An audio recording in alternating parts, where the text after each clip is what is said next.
Hello students, welcome to unique classes of right way. आज बच्चे econometrics में हम लोग थर्ड क्लास में हैं, चैप्टर 2 के। और आज हम लोग टॉपिक करेंगे ओवर एस्टिमेट्स, अंडर एस्टिमेट्स। मैंने आपको लास्ट क्लास में ही कहा था कि हर क्लास में आपको रिवाइज करके बैठना है। फर्स्ट क्लास में मैंने आपको पीआरएफ वगैरह के कॉन्सेप्ट दे दिए थे। सेकेंड क्लास में आपको एसआरएफ का कॉन्सेप्ट मिल गया था। एलआईपी एलआईवी अभी बताएंगे।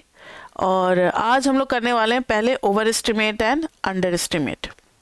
इसको पहले एक डायग्राम से समझो, फिर कुछ notes लिखवाएंगे।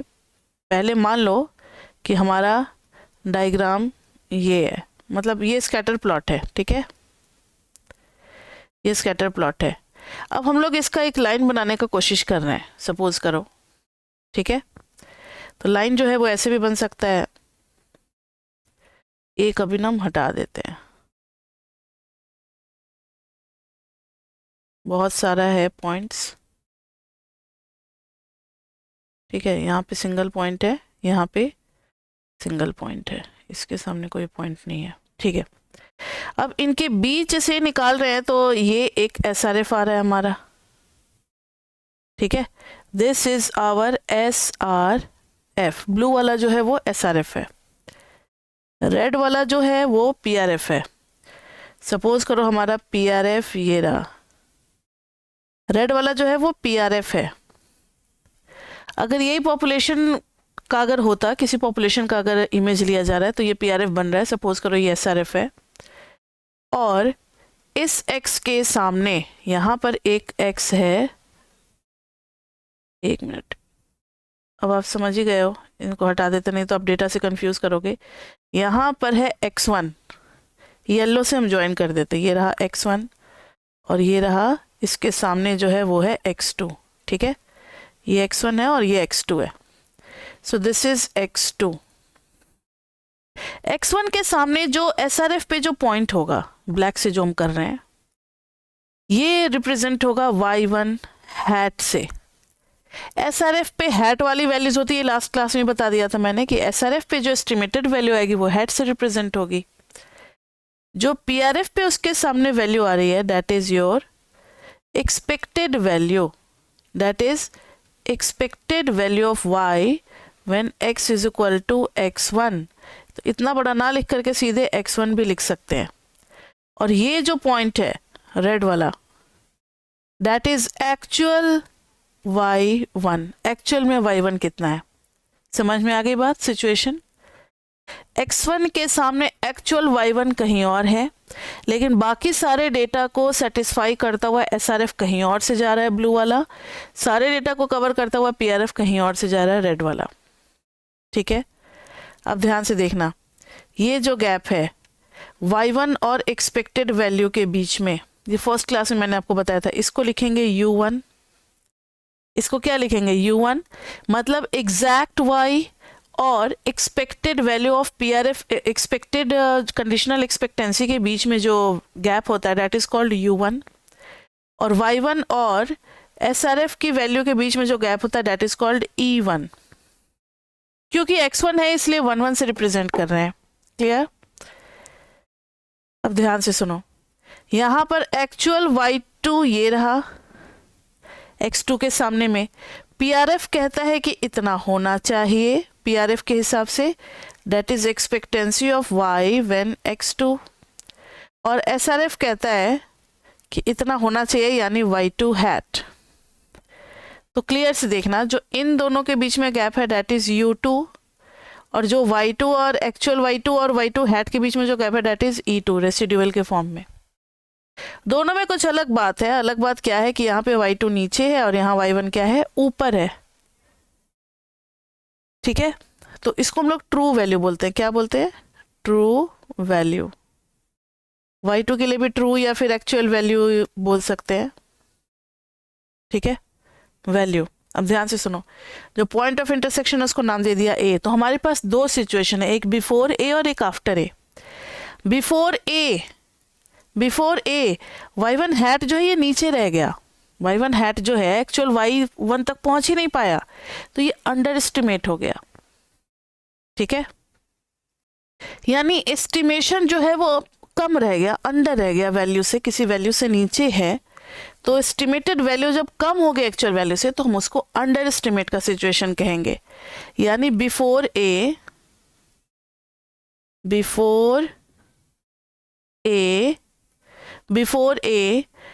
y1 hat is less than y1, so y1 hat underestimate the true value और ट्रू मीन वैल्यू भी बोल सकते हैं, ट्रू वैल्यू ऑफ y1, और दूसरे तरीके से भी कह सकते हैं कि y1 हैट जो है वो एक्सपेक्टेड वैल्यू से भी क्या है, नीचे है। So y1 hat under estimate the true mean value word use करेंगे, कंडीशनल है ना, mean value on left of a. तो अब आप समझ चुके हो वही राइट साइड में क्या होगा, सब कुछ उल्टा होने वाला है राइट साइड में। तो आफ्टर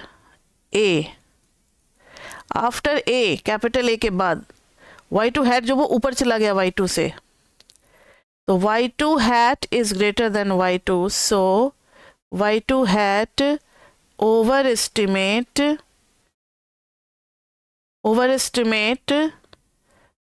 द एक्चुअल y2। फिर y2 हैट को देखो कि वो एक्सपेक्टेड वैल्यू से ज़्यादा है या क्या है, एक्सपेक्टेड वैल्यू से भी ऊपर है।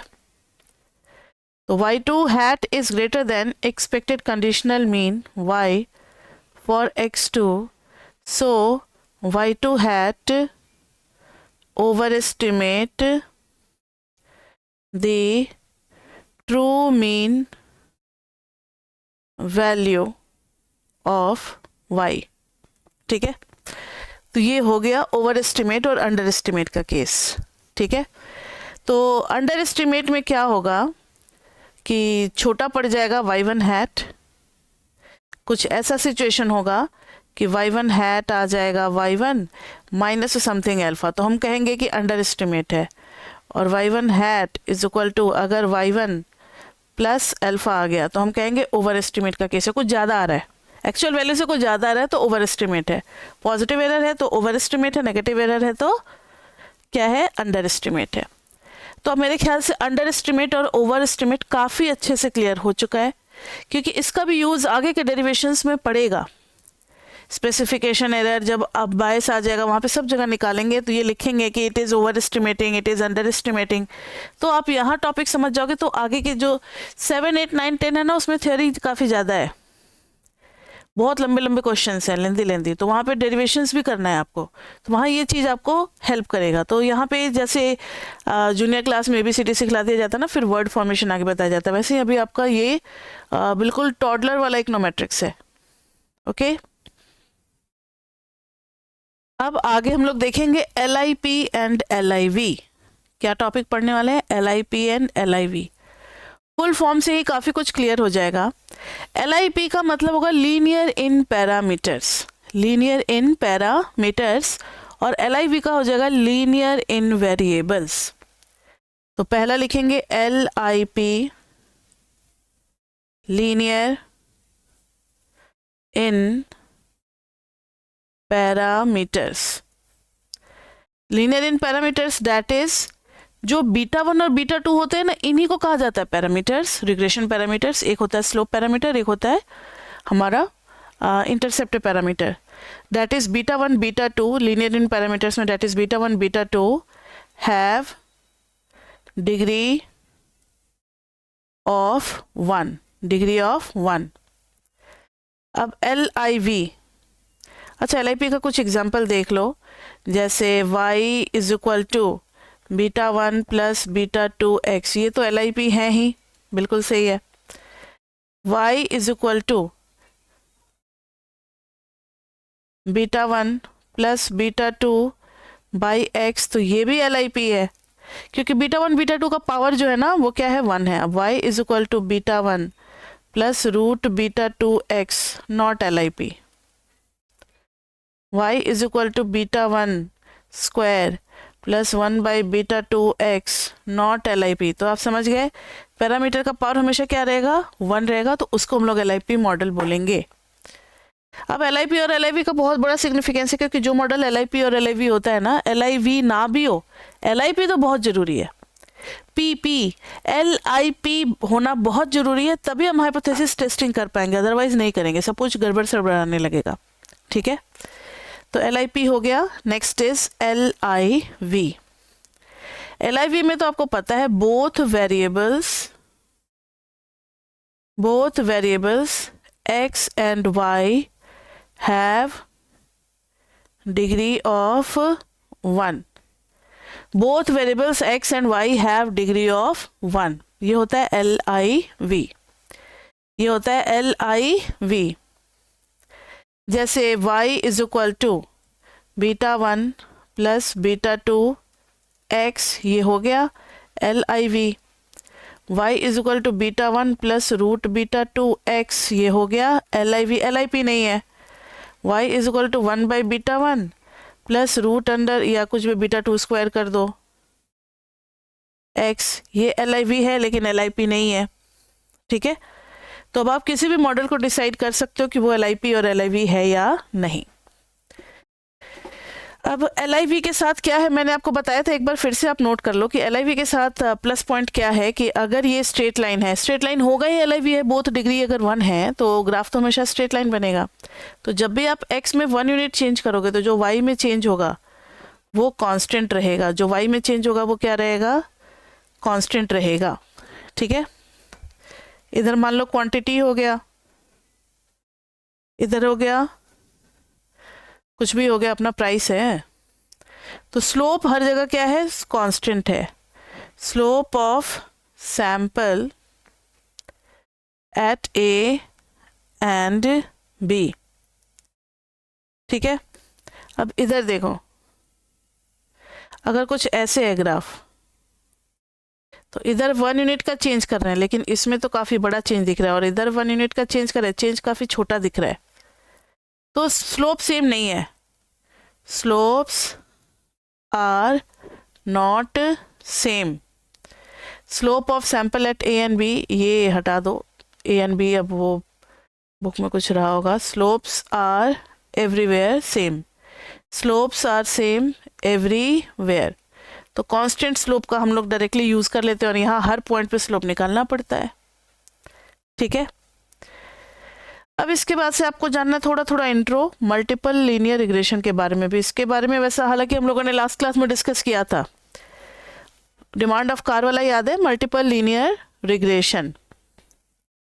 मल्टीपल आ गया, लीनियर तो फिर भी रहेगा, चाहे जितना मर्जी उतना वेरिएबल ला दो, लेकिन सारे वेरिएबल का पावर जो होगा वो हमेशा 1 ही रहेगा।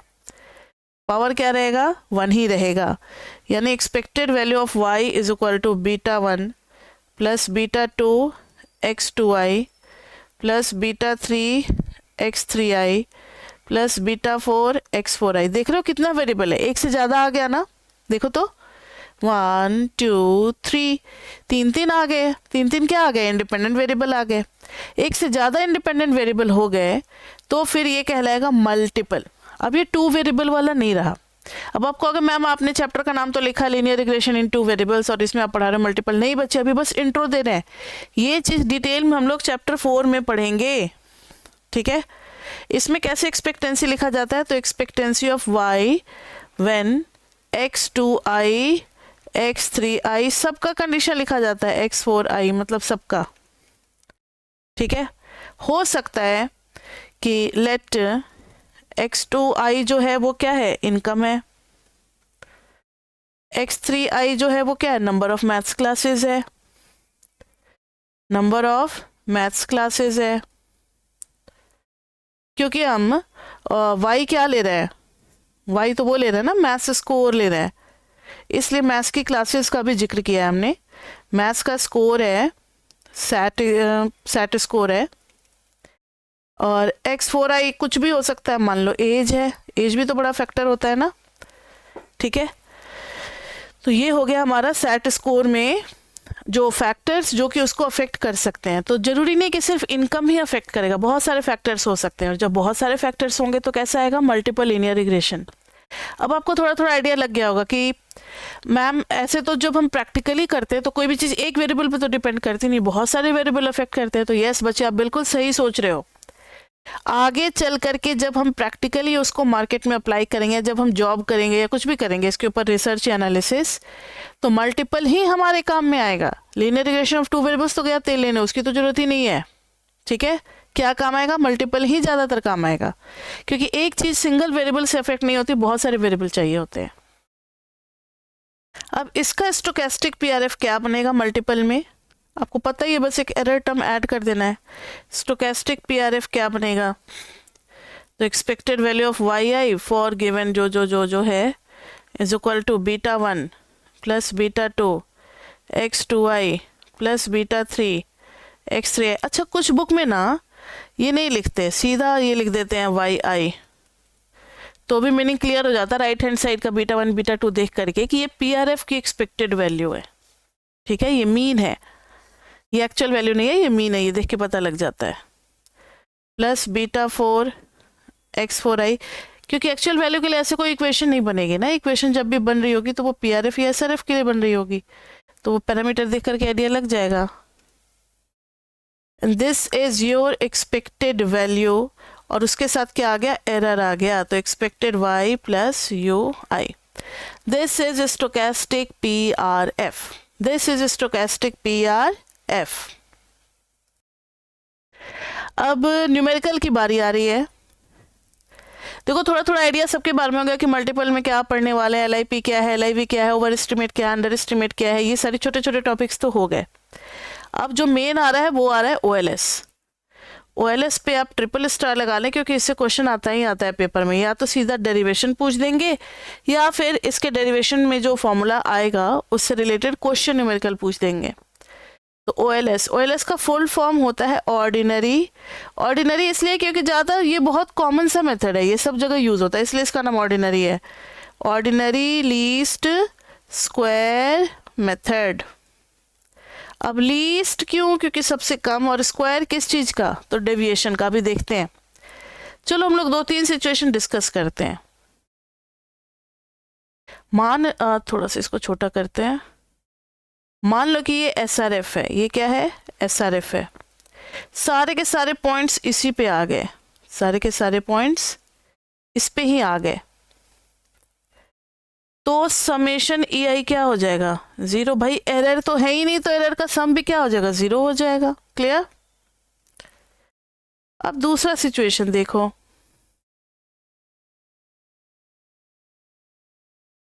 मान लो कि कुछ ऐसा सिचुएशन है कि एसआरएफ है और इसमें समेशन ई आई जो है वो 0 हो रहा है, यानी पॉजिटिव एरर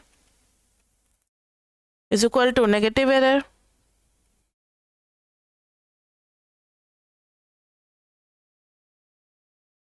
लेकिन हर बार पॉजिटिव और नेगेटिव एरर सेम हो ऐसा तो लक नहीं है ना हमारा। हो सकता है कि जो कुछ ज़्यादा पॉजिटिव में पॉइंट्स आ गए तो पॉजिटिव एरर यहाँ पर क्या हो गया? Summation e i is greater than 0, not equal to 0। अब ध्यान से सुनना, लाइन ऑफ बेस्ट फिट के लिए ये देखा जाता है कि लाइन बिल्कुल बीचों बीच से क्रॉस कर रही हो, तो ये भी लाइन ऑफ बेस्ट फिट है, ये भी बेस्ट फिट का लाइन है, ये भी बेस्ट फिट का लाइन है। ठीक है, ये नहीं है बेस्ट फिट का लाइन, तो दोनों बेस्ट फिट के लाइन है, दोनों लाइन ऑफ बेस्ट फिट है, लेकिन दोनों में डिफरेंस है। यहाँ पर ये इंफॉर्मेशन पता लग रहा है कि all points are on the line, all points on the line. यहाँ पे क्या है? All points not on the line. तो अब कुछ क्लियर नहीं हो पा रहा है, तो कुछ क्लियर नहीं हो रहा है कि समेशन ई आई 0 का मतलब क्या है। समेशन ई आई 0 का मतलब क्या है? नॉट क्लियर, क्योंकि दोनों ऑप्शन आ रहे हैं, सारे के सारे पॉइंट्स उस पर लाई कर भी सकते हैं और नहीं भी कर सकते हैं। तो लाइन ऑफ बेस्ट फिट को फिर कैसे डिसाइड किया जाए? इससे बढ़िया मेजर जो इस कंफ्यूजन को हटाने के लिए कि भाई कौन सा सिचुएशन है, कभी कभी ऐसा लगेगा ना न्यूमेरिकली हम निकाल रहे होंगे, समेशन ये 0 आ गया तो हमें ये लगेगा कि अरे भाई सारे पॉइंट्स लाइन पे, लेकिन एक्चुअली में वो लाइन पे नहीं होंगे, हो सकता है पॉजिटिव और नेगेटिव सेम हो न्यूमेरिकली। तब उस सिचुएशन से बचने के लिए स्क्वायर किया गया एरर का। अब ध्यान से सुनो, अगर सारे पॉइंट्स उसी लाइन पे लाई कर रहे हैं तो ई आई स्क्वायर हो जाएगा 0 और समेशन ई आई स्क्वायर भी हो जाएगा 0, ये तो पक्की बात है। तो अगर समेशन ई आई 0 है देन कंफर्म है, हम इस बात के लिए श्योर है कि ऑल पॉइंट्स, कंफर्म है all points on the line, all points on the line. लेकिन अगर एक दो पॉइंट भी, ये देखो जितना पॉजिटिव एरर उतना ही नेगेटिव एरर, जितना पॉजिटिव एरर उतना ही नेगेटिव एरर। तो यहां देखो समेशन, यहां पे समेशन ई आई तो 0 है लेकिन summation e i square is not equal to 0। तो अगर एक भी पॉइंट इधर उधर हुआ then all points are not on the line, not on the line. ठीक है, तो अब बात आ रही है कि लाइन ऑफ बेस्ट फिट के लिए क्या देखा जाए। तो लाइन ऑफ बेस्ट फिट के लिए हम लोग उस लाइन को चूज करते हैं, the line is line of best fit if summation e i square is equal to 0। अब इक्वल टू 0 तो प्रैक्टिकली पॉसिबल नहीं है क्योंकि सारे पॉइंट्स तो लाइन पे लाई करेंगे नहीं। तो इज मिनिमम, तो इज 0 हटा करके क्या कर दिया हमने, मिनिमम। तो अब देखो इस मिनिमम के लिए वर्ड यूज हुआ है लीस्ट और इस स्क्वायर के लिए यूज हुआ है स्क्वायर। तो method is OLS, OLS ordinary, क्योंकि बहुत कॉमन है, लीस्ट निकालना है स्क्वायर निकालना है। समझ में आ गई बात।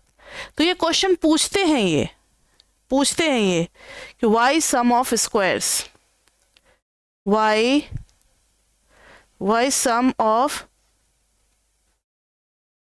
सम ऑफ स्क्वायर्स। तो इसके लिए आप लिख लो, समझ तो चुके हो लेकिन लिखना भी तो जरूरी है। Summation e I may be 0, may be 0 although there are EI, मतलब कुछ ना कुछ एरर है फिर भी समेशन EI 0 हो सकता है, वही बात पॉजिटिव और नेगेटिव वाली। some may be positive and some may be negative। Language क्या लिखेंगे उसके लिए लिख लो, so we get a wrong information that there is no deviation or no error। तो only summation e i square is equal to 0 if SRF is equal to PRF। ठीक है, उसका से डायग्राम बना करके और थोड़ा ऐसे कुछ पॉइंट्स इस पे भी लाई करा देना, कुछ पॉइंट्स ऊपर नीचे करके अपना शो कर देना कि summation e i 0 but summation e i square is not 0, so we find minimum summation EI square, so we find minimum summation EI square। तो यही काम हो गया, यही है प्रिंसिपल इसका। अब इसी के तहत हम लोग अभी डेरिवेशन करने चल रहे हैं। ठीक है बच्चे, अब बच्चे हम लोग OLS का डेरिवेशन करने चलते हैं कि बीटा 1 और बीटा 2 यानी उसका जो एस्टिमेटर है B1 और B2 उनका क्या फॉर्मूला होगा सैंपल डेटा से, वो फॉर्मूला हम लोग डिराइव करने चल रहे हैं। So right down the heading estimation of PRF from SRF, एक चीज पहले क्लियर कर लो कि आप लोग ये समझ चुके हो या नहीं। सबसे पहले PRF में कौन कौन सी बातें होती हैं। पहला, कंडीशनल एक्सपेक्टेंसी को हम ऐसे लिखते हैं, expectancy of y for the given xi value is equal to beta 1 plus beta two x i. ये जो लाइन पे वैल्यूज होती हैं वो होती हैं ये वाली। पीआरएफ से रिलेटेड दूसरा टर्म है actual y i is equal to होता है beta one plus beta two x i plus u i, और ये वाला टर्म तो एक्सपेक्टेड वैल्यू होता है। तो third is y i is equal to beta one, अच्छा beta one plus beta two की जगह पे एक्सपेक्टेड वैल्यू लिख सकते हैं y x i plus u i. ठीक है, तो पीआरएफ में ये तीन बातें क्लियर होनी चाहिए कि पीआरएफ का एरर जो होता है, यानी एरर अगर चाहिए तो y i minus expected value निकाल देंगे, दोनों के बीच का जो गैप होगा वो एरर हो जाएगा किसमें, पीआरएफ में। लेकिन पीआरएफ के एरर से तो हमें कोई मतलब है नहीं, हमें किसको मिनिमाइज करना है, ई आई स्क्वायर को, क्योंकि हम एसआरएफ निकालेंगे, एसआरएफ निकालेंगे।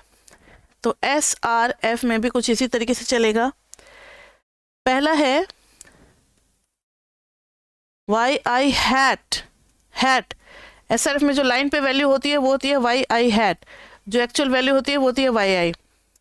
वाई आई एरर के साथ होता है, तो y i hat is equal to b one plus b two x i without error. दूसरा है y i is equal to y i hat plus e i. तीसरा है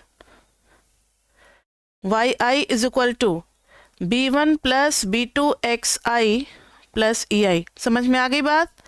जो हमारी एसआरएफ पे जो वैल्यू होती है उसके साथ ई आई ऐड कर देते हैं, तब जाकर के ये होता है वाई आई। ठीक है, तो y i is equal to हो गया b one plus b two x i plus e i.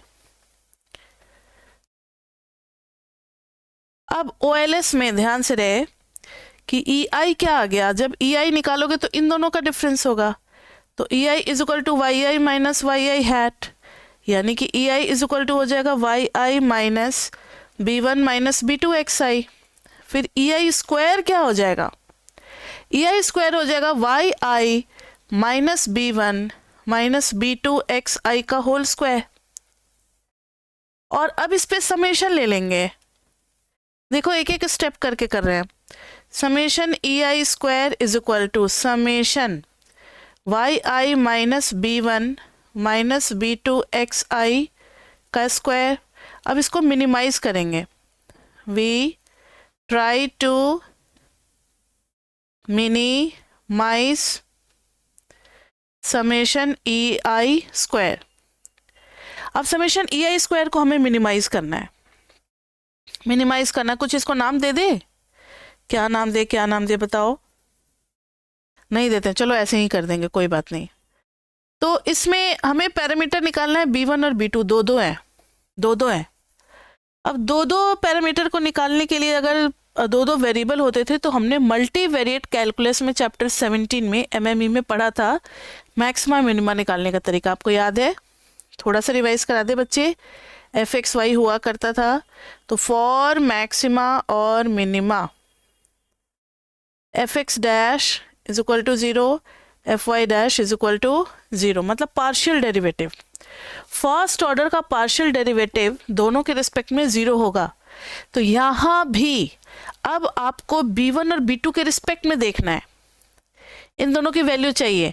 अब आपका जो मिनिमम ई आई स्क्वायर है वो डिपेंड कर रहा है b1 और b2 पे, तो b1 और b2 निकालना है, इसलिए हम लोग by multivariate calculus, by multivariate calculus del summation ei square with respect to del b1 must be 0 and साथ ही साथ del summation ei square del b2 must be equal to 0। ये समझ में आई बात? कंडीशन दोनों, जिस पैरामीटर को फाइंड आउट करना है उसके रिस्पेक्ट में डिफरेंशिएट करेंगे और वो चीज़ 0 होनी चाहिए फर्स्ट ऑर्डर की, घबरानी सेकेंड ऑर्डर की जरूरत नहीं पड़ेगी। चलो इसको मिनिमाइज करते हैं, तो क्या आएगा? सबसे पहले हम लोग ये वाला करते हैं, नाउ फर्स्ट वाला लेकर के चलते हैं। Del summation e i square by del b1 0 implies that. अब b1 के रिस्पेक्ट में इसको करेंगे बच्चे, तो del summation y i minus b1 minus b2 x i square with respect to b1। अब आपको पता है कि differentiation of summation is equal to summation of differentiation, तो ये आ जाएगा summation del by del b1 किसका कर रहे हैं, y i minus b1 minus b2 x i का स्क्वायर। समेशन और डिफरेंशिएशन को अंदर बाहर हम लोग एक्सचेंज कर सकते हैं, इंटीग्रेशन में भी ये चीज़ होता है, लिमिट में भी ये चीज़ होता है, मतलब derivative of summation is equal to summation of derivatives. इसको जीरो से करेंगे, इसको जीरो से करेंगे, तो यहाँ आ जाएगा, सबसे पहले आ जाएगा 2, उसके बाद से ब्रैकेट एक बार लिखा जाएगा b1 minus b2 x i, और फिर अंदर वाले का करेंगे, तो b1 के रिस्पेक्ट में तो वाई आई इज कॉन्स्टेंट 0, इसका भी 0, खाली इसका आ जाएगा -1। समझ में आ रही है बात, b1 का आ गया -1 is equal to 0।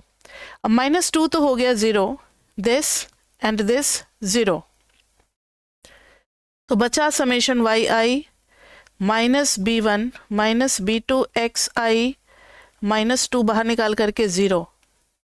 Next step में ये -2 भी गायब हो जाएगा, summation y i minus b1 minus b2 x i का समेशन इज इक्वल टू 0।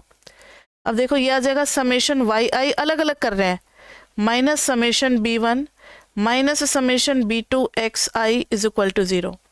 अब आपको स्टैट्स में मैंने पढ़ाया हुआ है कि समेशन ऑफ सी होता है तो सी के साथ n लग जाता है, मतलब नंबर ऑफ ऑब्जर्वेशन, और अगर समेशन सी एक्स है तो सी बाहर आ जाता है और समेशन वेरिएबल के ऊपर लग जाता है।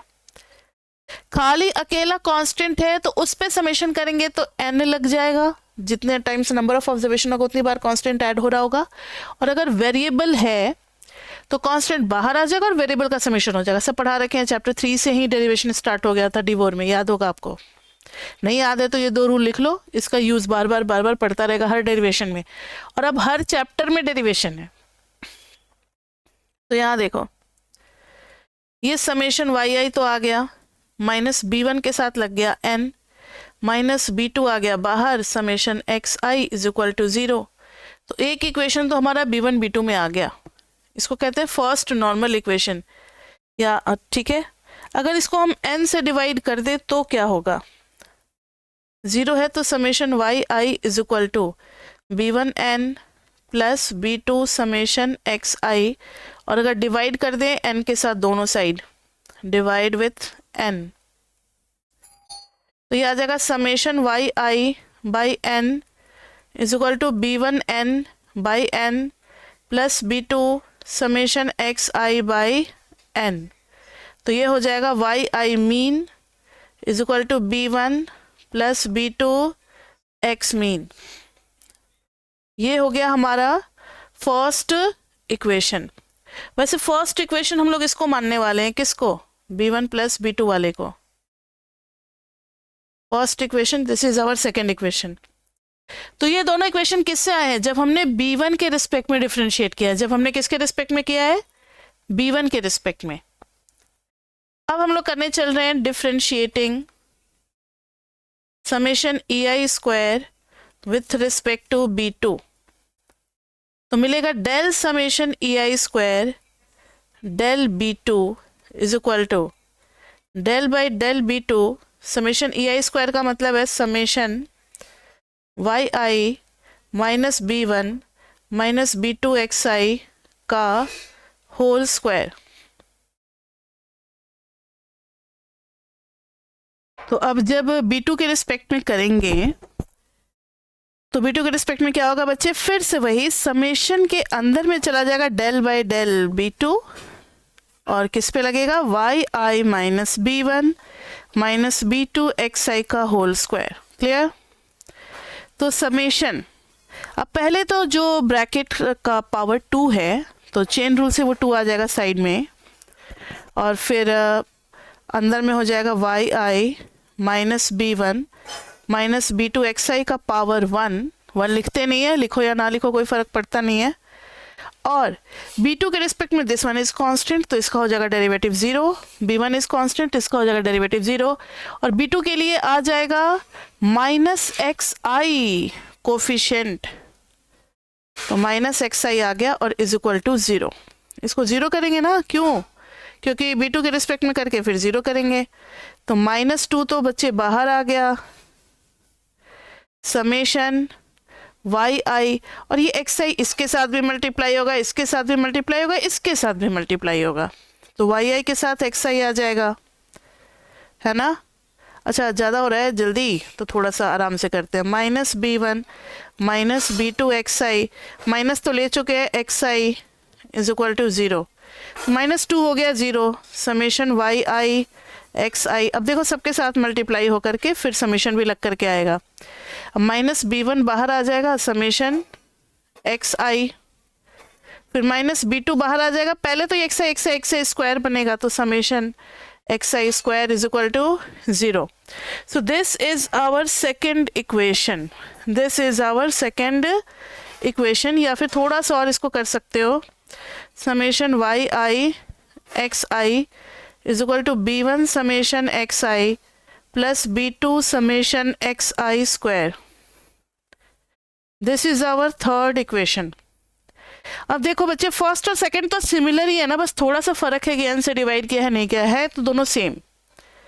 अब जैसे x इज इक्वल टू 5 है तो x by two is equal to 5/2 है, तो दोनों सेम ही ना, तो वैसे ही 1 और 2 भी क्या है, सेम है। लेकिन हम लोग अभी खास तवज्जो 1 को दे रहे हैं क्योंकि सॉल्व करना में b1 और b2 के लिए, तो 1 और थर्ड दोनों को कहते हैं नॉर्मल इक्वेशंस, नाम ही है इनका नॉर्मल इक्वेशंस, क्योंकि इन दोनों को सॉल्व करके अब आप b1 और b2 निकाल सकते हो। तो लिखेंगे equation 1 and 2 are called the normal equations. तो कभी कभी एग्जाम में ना ये क्वेश्चन आ जाता है, derive the normal equation by OLS method for regression of 2 variables, या linear regression of 2 variables.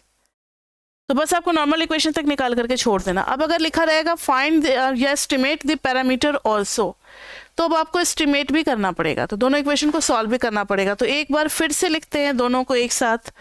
Equation 1 क्या था, summation y i is equal to n b one माइन प्लस हो जाएगा, उधर गया था तो b2 summation x i, this was our equation 1। And equation third सामने में दिख रहा है, summation x i y i is equal to b1 summation x i plus b2 summation x i square, this is third. अब सोचना ये है कि दोनों को सॉल्व कैसे किया जाए। तो देखो फर्स्ट इक्वेशन में n है, यहाँ n नहीं है, यहाँ पे समेशन एक्स आई है, तो दोनों में फर्क है। फर्स्ट इक्वेशन में b1 का कोफिशिएंट n है और थर्ड इक्वेशन में b1 का कोफिशिएंट समेशन एक्स आई है। तो दोनों को सेम बनाने के लिए एक काम करते हैं ना, क्या काम करते हैं बच्चे, तो फर्स्ट वाले को मल्टीप्लाई कर देंगे समेशन एक्स आई से, मल्टीप्लाई के लिए डॉट यूज करते हैं, नहीं तो कहीं x से आप कंफ्यूज कर जाओगे, और दूसरे वाले को मल्टीप्लाई कर देते हैं n से, तो दोनों जगह सेम टू सेम b1 का हो जाएगा, फिर सबट्रैक्ट करके एलिमिनेट हो जाएगा। एलिमिनेशन मेथड सबको आता है।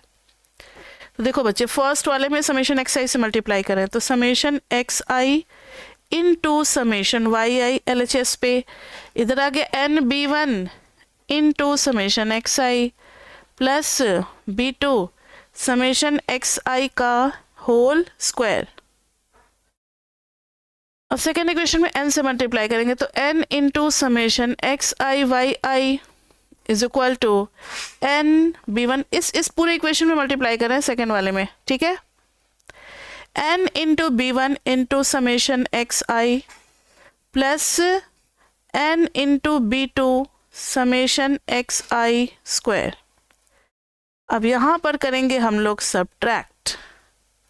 सब्ट्रैक्ट करने से क्या होगा कि दोनों टर्म बिल्कुल सेम है, तो b1 तो एलिमिनेट हो गया, इधर आ गया summation x i into summation y i minus n summation x i y i is equal to b2 ले रहे हैं कॉमन, समेशन एक्स आई का square minus n summation x i मतलब स्क्वायर का सम। तो b2 की value आ गई summation x i into summation y i minus n summation x i y i upon में summation x i square minus n summation x i square का sum. तो ध्यान से देखो b2 को अगर हम माइनस कॉमन कर दें तो कोई फर्क है, ऊपर और नीचे से अगर माइनस को हटा दें? क्या बोल रहे हैं, इसका मतलब क्या है कि जैसे 3 माइनस 2/5 माइनस 7 है, तो हम इसको ये भी तो लिख सकते हैं ना, 2 माइनस 3/7 माइनस 5। ठीक है, ऊपर नीचे हम नेगेटिव लेकर के कॉमन कैंसिल कर देते हैं, वही वाली बात। तो n summation x i y i minus summation x i into summation y आई, क्योंकि n से शुरुआत होने वाला फॉर्मूला हमें याद रहता है, कोरिलेशन में भी पढ़ा था हर जगह, तो ये फॉर्मूला थोड़ा सा अपना सा लगता है। अब देखो ये आ गया B2 का फॉर्मूला, ये फॉर्मूला आपको याद रखना है, क्योंकि आप एग्जाम में डिराइव करने नहीं बैठोगे, क्वेश्चन होगा तो सीधा लगाना है। ठीक है, तो ये फॉर्मूला आपको याद रखना है, B2 निकालने का तरीका। अब याद कैसे रखना है? याद बच्चे बहुत आसान है, पहले एक्स आई वाई आई का प्रोडक्ट है तो उसके साथ n लग गया, सिंगल समेशन है। अब डबल समेशन आ रहा है, मतलब दोनों का अलग अलग समेशन। अब नीचे में हर y की जगह एक्स आई डाल देना, इस y की जगह एक्स आई डालोगे तो n into summation x i square होगा, यहाँ पर एक्स आई डालोगे तो समेशन एक्स आई का क्या हो जाएगा, होल स्क्वायर हो जाएगा। तो बहुत ईजी है, ऊपर में सिंगल समेशन पहले आएगा तो उसके साथ n मल्टीप्लाई करेंगे, और दो समेशन का प्रोडक्ट होगा उसके साथ n नहीं आएगा, और डिनोमिनेटर में हर वाई आई की जगह x को रिप्लेस कर देना है। इजी, याद हो गया। ये अपना अपना टेक्निक होता है, ऐसा बुक वालों ने या किसी ने नहीं बताया, वो मैंने आपको समझाया। B2 तो आप निकाल लोगे। अब रही B1 की बारी, तो आपने एक इक्वेशन पे ध्यान नहीं दिया कि मैम आपने 1 और 3rd तो यूज कर दिया, सेकंड का क्या? तो अब सेकंड की बारी आ रही है, ध्यान से देखो। सेकंड इक्वेशन था हमारा y mean is equal to B1 plus B2x mean, तो y मीन तो आपने निकाला होगा, है ना? तो B1 चाहिए, जो हमारे पास x और y डेटा दिया रहेगा उसे तो x मीन y में निकल जाएगा, और B2 यहाँ से निकल जाएगा, तो B1 नहीं निकल जाएगा। तो B1 का फॉर्मूला क्या तैयार होगा, B1 is equal to y mean minus B2x mean. अब आप कहोगे मैम ये इक्वेशन कैसे याद रहेगा, तो बहुत ही सिंपल है, y is equal to B1 plus B2x लिखते हैं, अब मीन लगा दोगे तो y mean is equal to B1 plus B2x mean हो जाएगा, है ना? तो बस सिंपल है, यहाँ से B1 निकाल लोगे अपना। तो we can find out B1 when B2 is known. Known मतलब क्वेश्चन में नहीं गिवन होगा, B2 हम इस फॉर्मूले से निकालेंगे। यानी करना क्या है कि आपको क्वेश्चन में x और y दिया होगा, है ना? आपको क्या क्या चाहिए, तो दोनों का मीन चाहिए, तो समेशन x समेशन y कर देंगे, x मीन आ जाएगा समेशन x बाई n, और y मीन आ जाएगा समेशन y बाई n। उसके बाद से चाहिए दोनों का प्रोडक्ट, और स्क्वायर चाहिए x का, तो x इंटू वाई कर देंगे, और एक्स आई का स्क्वायर चाहिए, तो यहाँ से आपको समेशन एक्स वाई निकल जाएगा, यहाँ से आपको समेशन एक्स आई स्क्वायर निकल जाएगा। ठीक है, तो ये रही बातें हमारी। तो ये तो मैंने आपको मेथड समझाया, ठीक है। और भी बहुत सारे फॉर्मूले हैं इसके ऊपर, जैसे डेविएशन वाला फॉर्मूला, ये सारा कुछ, तो वो भी देखेंगे हम लोग। अब इस पे एक छोटा सा क्वेश्चन कर लेते हैं ताकि ये चीज़ पक्का हो जाए जो हमने पढ़ा है।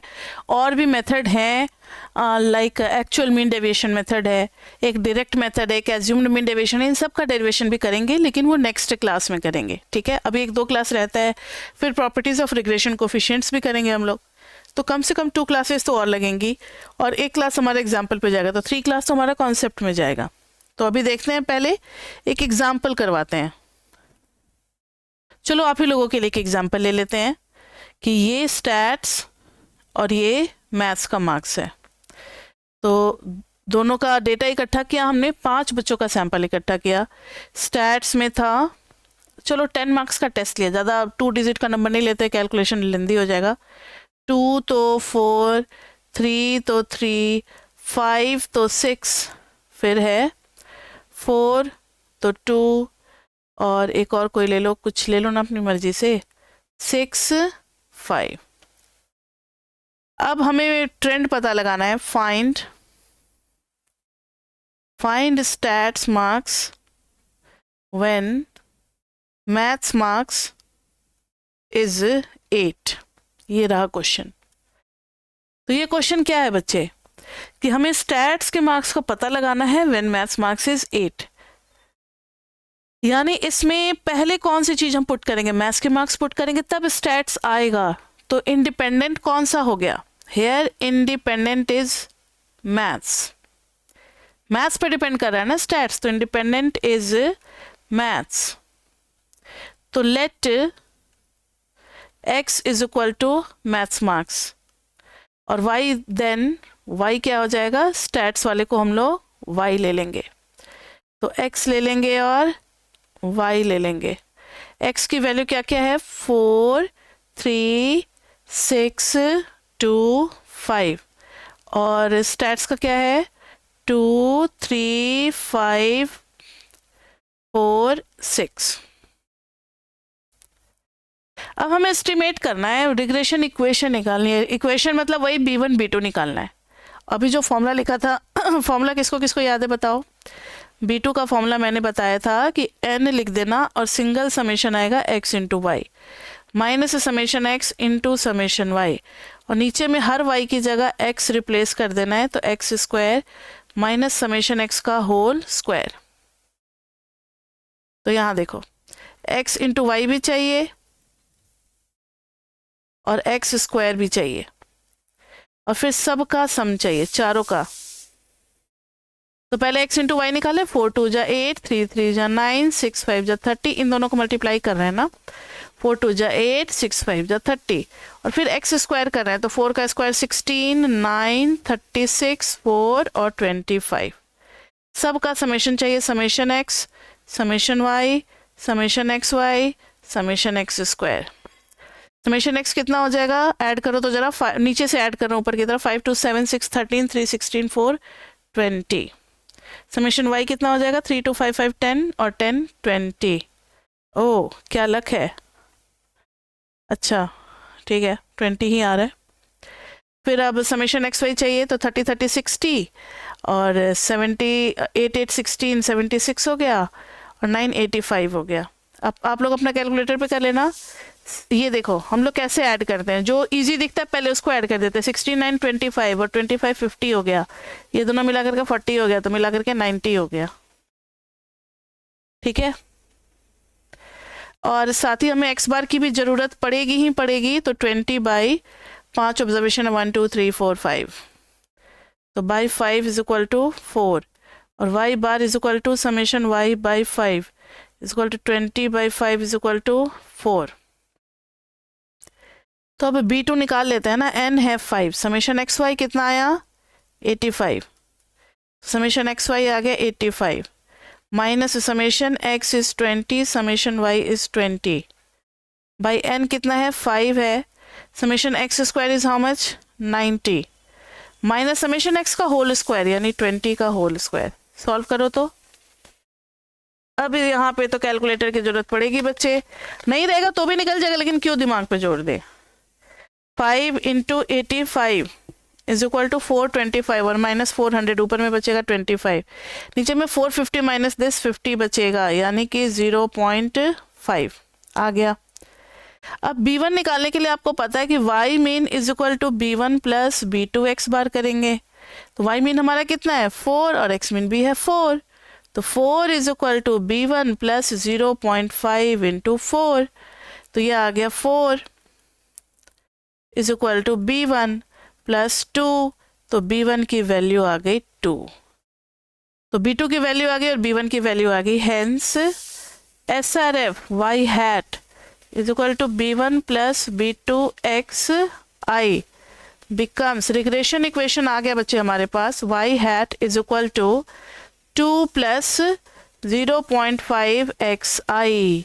ये तो रिग्रेशन इक्वेशन आ गई SRF की, दिस इज आवर SRF जो कि हमें एस्टिमेट करना था, और एस्टिमेशन ऑफ पैरामीटर का मतलब है यही दोनों की वैल्यू b1 और b2 की।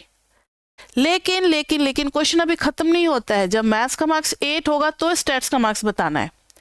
प्रेडिक्शन मैंने आपको पढ़ाया था फर्स्ट क्लास में कि रिग्रेशन का यूज हम कहाँ कहाँ करते हैं, तो प्रेडिक्शन में अभी हम लोग यूज करने जा रहे हैं। कहीं भी मैथ्स का मार्क्स 8 दिया हुआ है, मुझे तो कहीं नहीं दिखा, अब जो है ही नहीं डेटा में उसका कैसे पता लगाएं, तो इसके लिए रिग्रेशन का हेल्प लेते हैं कि अगर यही ट्रेंड रहा तो लगभग लगभग इतना आएगा, ठीक है। तो putting xi is equal to putting xi is equal to 8 we get क्या मिल रहा है हमें y हैट यानी estimated value of stats. Actual value नहीं मिलेगी हमें कभी भी, एस्टिमेटेड वैल्यू मिलेगी। 2 प्लस 0.5 इंटू xi हो गया 8, तो y hat is equal to 2 plus 4 यानी कि 6। तो स्टैट्स का मार्क्स होगा 6 व्हेन मैथ्स मार्क्स इज 8। तो मजाक मजाक में चलो एक बहुत अच्छा क्वेश्चन हमने कर भी लिया। ऐसे ऐसे क्वेश्चंस आते हैं बच्चे पेपर में, सब कुछ बहुत टफ होगा ऐसा नहीं है। ये कोई कंपटीशन थोड़ी है कि कुछ ही सिलेक्टेड सीट्स है और बच्चों को हमें चूज करना है, स्क्रूटनी करनी है, ऐसा तो नहीं है ना। एकेडमिक में क्या होता है कि जितने बच्चे हैं सारे बच्चे पास कर जाए तो भी उन्हें कोई प्रॉब्लम नहीं है, उन्हें तो बस सर्टिफिकेट देना है। तो वही बात है, एकेडमिक में कभी भी इतना टफ या इतना घुमावदार लेवल नहीं रखा जाता, बिकॉज एकेडमिक क्वालिफिकेशन आप ले रहे हो। तो कुछ क्वेश्चंस इजी लेवल के भी होंगे जिसमें से ये है। तो पहला क्वेश्चन आज हम लोगों ने किया रिग्रेशन इक्वेशन निकालना। ओएलएस का डेरिवेशन आपको रट लेना, डेरिवेशन आता है बच्चे पेपर में, पूरा वही फॉर्मूला निकालने का B2 B1 का। और एक क्वेश्चन, अभी 2 टाइप के क्वेश्चन हमने प्रैक्टिस कर लिए, एक तो डेरिवेशन ऑफ ओएलएस और दूसरा एक रिग्रेशन इक्वेशन फाइंड आउट करना। ठीक है, वैसे ज़्यादातर क्वेश्चन में ये इक्वेशन हमें ऑलरेडी गिवन होता है, क्योंकि जब आप चैप्टर 10 तक पढ़ोगे तो बहुत कुछ एडवांस पढ़ लोगे आप, तो फिर ये इक्वेशन निकालने की आपको जरूरत ही नहीं पड़ेगी, ये तो दिया रहेगा क्वेश्चन में। लेकिन स्टार्टिंग लेवल पे आपको निकालना आना चाहिए। ठीक है, तो ये हो गया हमारा। तो आज का क्लास था क्लास 3rd। नेक्स्ट क्लास में करेंगे क्लास 4th में, रिवीजन करके हर क्लास में आपको बैठना है। नेक्स्ट क्लास में हम लोग करेंगे some other derivations, some other formulas for parameters, some other formulae for parameters, for regression parameters। ठीक है, दूसरा फॉर्मूला सब देखेंगे। और फिर properties of regression coefficients, properties of parameters, ये भी अगर हो सकेगा तो ये भी नेक्स्ट क्लास में हम लोग स्टार्ट कर ही देंगे। जितना प्रॉपर्टी हो पाएगा उतना प्रॉपर्टी कर लेंगे, नहीं तो उसके नेक्स्ट क्लास में कैरी ऑन करेंगे। तो अभी तक के लिए इतना ही बच्चे, पढ़ते रहें, रिवीजन करके बैठते रहें, तो सब कुछ आपको समझ में आता रहेगा और फिर तब ये बर्डन नहीं बनेगा। तो that's all for today, see you in the next class. Till then bye bye bye bye.